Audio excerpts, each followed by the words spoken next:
On the day that both Kim Jong-un and Donald Trump arrived in Singapore for talks that could change the course of the nation, North Korean state TV and the state-run news service were silent about any of the events taking place in Southeast Asia.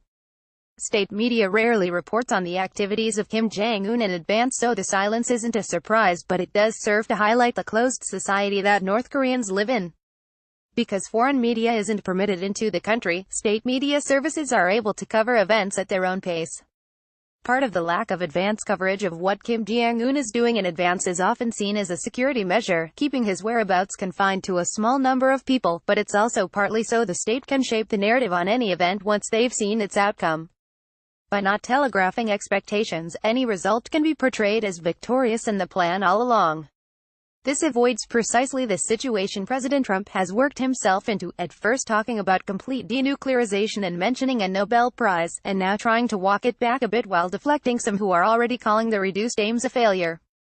So what did North Korean TV report on Sunday? The main 8 p.m. evening news led with a statement made by a Nepali scholar of North Korean politics that lauded Kim Jong-un as a defender of peace on the Korean peninsula and the world. Reports on anything complimentary said about Kim Jong-un by people overseas are often carried as news items. What's a little interesting about this one is that the state news wire carried the item on June 5.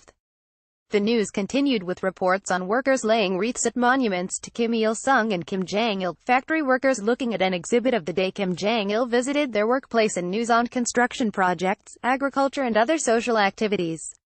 It was thoroughly typical of every daily news bulletin on North Korean state TV.